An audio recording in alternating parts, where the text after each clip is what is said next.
ज्ञान क्या है? ज्ञान तो समझ ही है, और जो ज्ञान को समझता है, और समझ किसके ऊपर डिपेंड करती है? वो मुरली के ऊपर।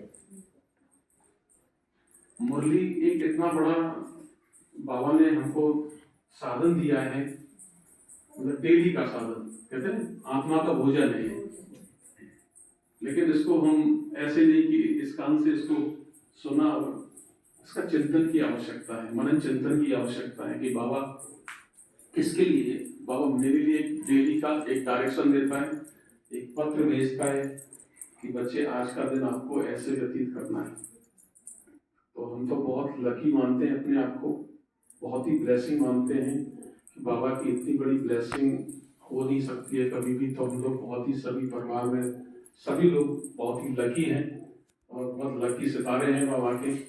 और बाबा के एक एक शब्द देखो मुरली में जो चलता है, एक एक शब्द, जैसे कई बार कहते हैं योग क्या है, योग कैसे लगाए, तो बाबा ने क्या बोला कि आप जो स्नेह करेंगे किससे? बाबा के साथ में जो स्नेह है वही सहज राजयोग है। और स्नेह किस चीज से करोगे? गर्भगृहस्थी में रह के भी। गर्भगृहस्थी का मतलब ये नहीं है कि हमारी जो संकल्पों की गर्भगृहस्थी है, जैसे कहते हैं कमल, कमल होता है कमल फूल, कमल की गर्भगृहस्थी क्या है? कीचड़ में रहते हैं, उसकी गर्भगृहस्थी सब कीचड़ में रहती है। और उसकी एक एक कमल की जो एक एक चीज है वो बहुत फलदायक है। यानी जो कमल ककड़ी की सब्जी खाई है ना हमने कभी, कमल ककड़ी होती है जो उसके नीचे लगती है, उसमें सबसे ज्यादा उसमें आयरन होता है, विटामिन होती है उसके अंदर। तो गर्भगृहस्थी का मतलब ये नहीं है कि ये कोई हमारी गर्भगृहस्थी कोई कोई कीचड़ की है। ये गर्भगृहस्थी हमें बाबा की याद दिलाती है। जब भी हमारे संकल्प आते हैं गर्भगृहस्थी वाले, देवान के संकल्प आते हैं, वो बेसिकली क्या है? वो हमारी याद में सपोर्ट कर रहे हैं हमको। ऐसा नहीं कि वो आप खींच, लेकिन आपको कब सपोर्ट कर रहे हैं वो? जब मैं अपनी आत्मिक स्थिति में हूँ, जब मैं सोल कॉन्शियस स्थिति में, बॉडी कॉन्शियस में होंगी तो क्या है? बॉडी कॉन्शियस में रहना ही ड्रामा है।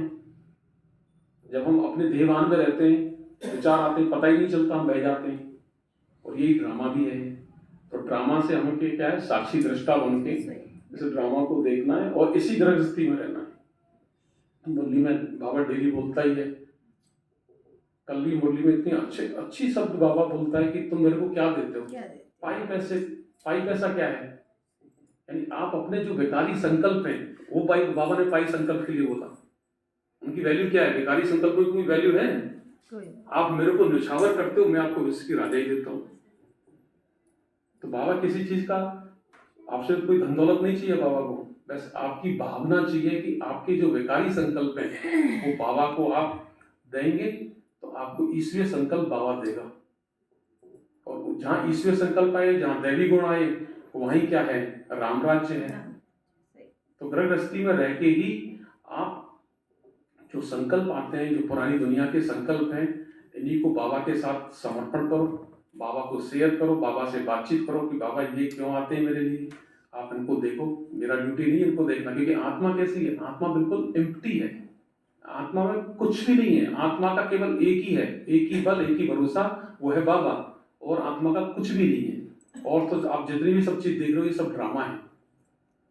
तो आत्मा बिल्कुल खाली है एकदम, और लाइट है, शांत स्वरूप है। जैसे वो शांति का सागर है, आत्मा मास्टर शांति का सागर है।